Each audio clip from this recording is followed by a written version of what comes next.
Hello, welcome to the kitchen today. So today's a little bit of a processing things from the garden kind of day. I just started 2 jars of fermented pickles. I sliced them long ways, kind of thinking for like sandwiches and things. And then I sliced them just in a combination of smaller pieces for whatever we end up using them for, maybe some salads and things, egg salad and that kind of thing. Now I've got this beautiful plate of tomatoes and some here. I've got some that I already rinsed off and are ready to cut up. So the plan, I'm going to do 2 things. I'm going to get dinner set up.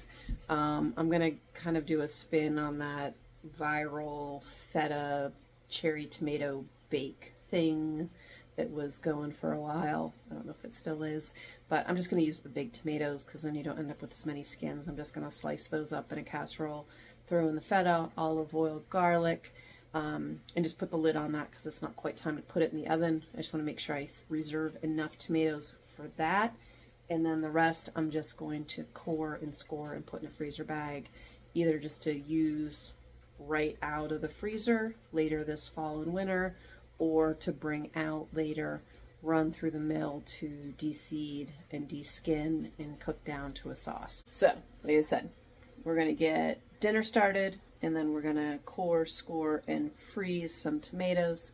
Figured I'd invite you into the kitchen.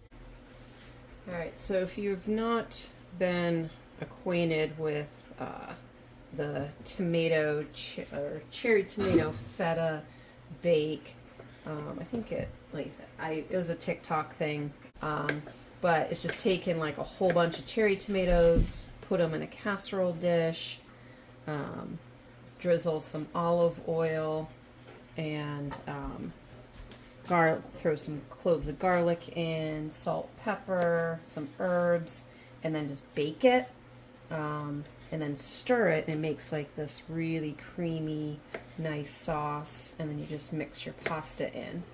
So I did it with cherry tomatoes, which was good, but you do end up with a ton of skins, and so I was like, well, why can't I just do it with tomatoes? I know the idea was like something to do when you have a bunch of cherry tomatoes, but I like the idea of just using my tomatoes.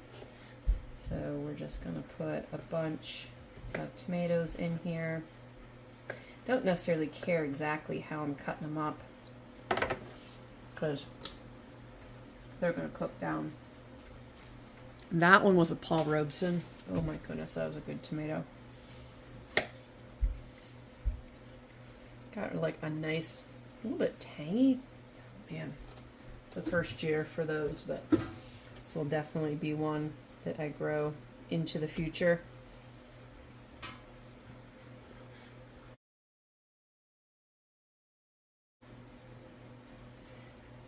I'm trying to decide if this is a Amana orange tomato. I've been saving Amana orange seeds for like a long time. I haven't actually purchased this seed in a while. And I like these tomatoes. They're not super seedy. They're nice and meaty. Good flavor. But I've found that my plants just get sick really fast.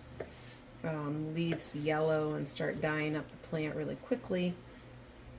So I'm trying to decide if it's time to either just try a different kind or try purchasing the seed and see if there's like some trait that I've been accidentally keeping in this particular kind of tomato.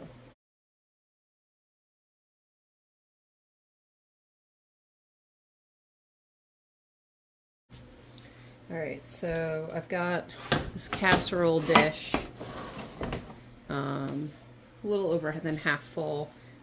I selected the deeper of my 2 casserole dishes that are 9 by 13 because then it's just, when I add the pasta in, it's easier to stir it up. Now I'm just going to do a couple cloves of garlic in here. So this is elephant garlic, which isn't garlic, but don't understand the whole process here, but anyway, so elephant garlic, non-elephant garlic. So just adding some garlic. I'm going to drizzle some olive oil.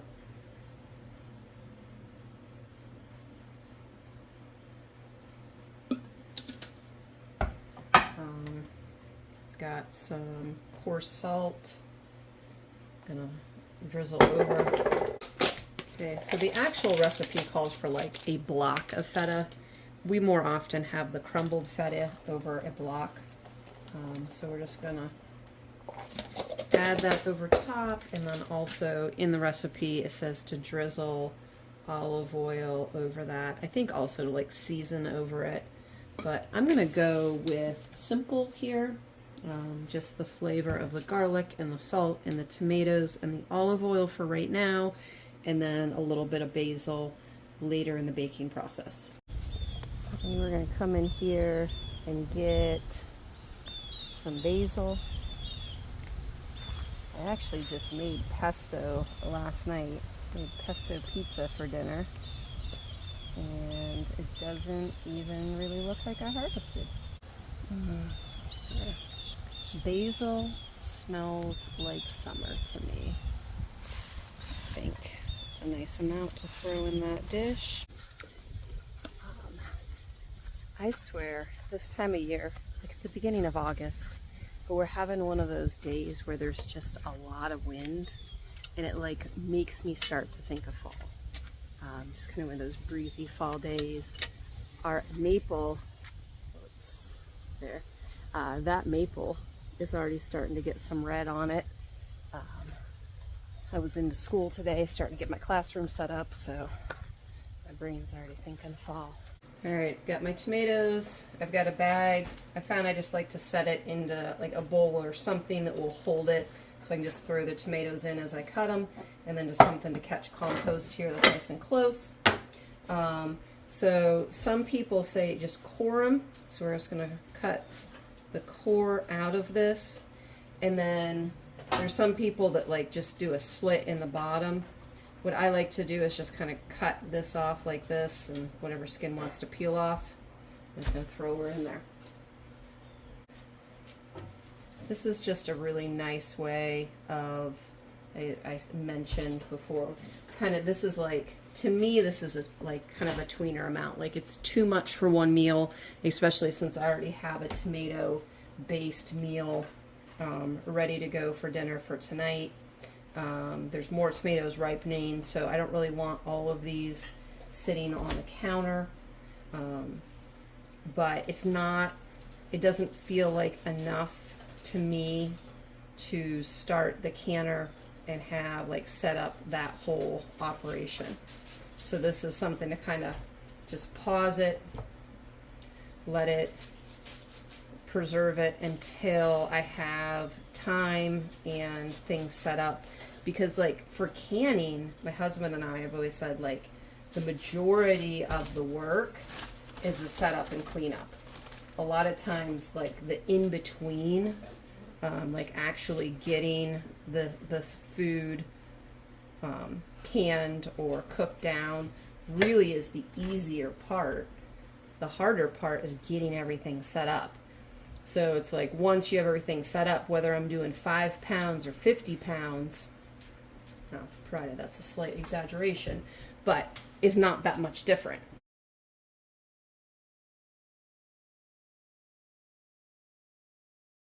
All right.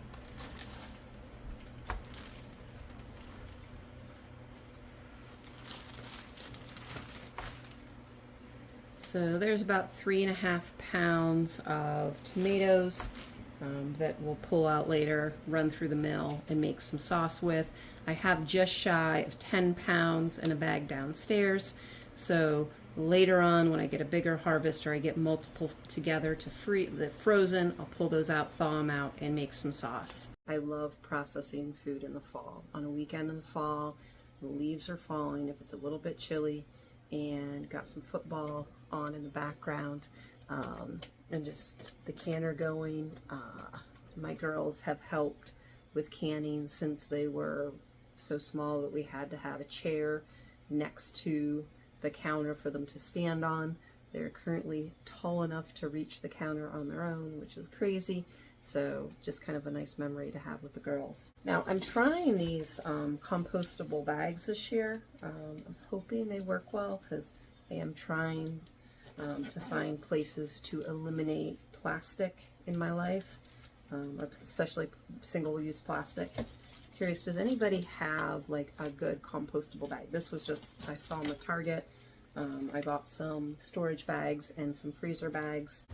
All right, we have the oven set to 450. I'm gonna set this in. I think I'm gonna do kind of like 10-minute increments. Stir it, see how everything's looking. All right, so the sauce was in for 3 10-minute increments, stirring in between. I took it out of the oven, added the pasta in a little bit of the water that we cooked the pasta in. That just helps meld everything together. And then I put it back in the oven and I just turned it off to let the flavors meld. All right, so we're gonna hit this with some pepper.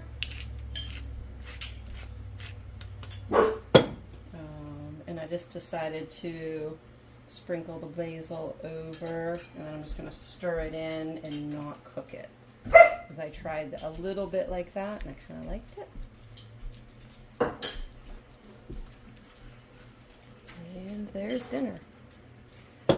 Full disclosure, one of my children is eating chicken nuggets for dinner because, well, children are fussy. I also cooked some ground pork for my husband and my carnivore daughter. So I'm a vegetarian, the rest of my family isn't. There's kind of this preconceived notion if you're vegetarian, all you live on is salads. This is dinner tonight. There is no salad. And there are ways to cook kind of one meal and make it work for carnivores, omnivores, and herbivores, which we kind of all have in our family. So my husband will add the ground pork to his pasta.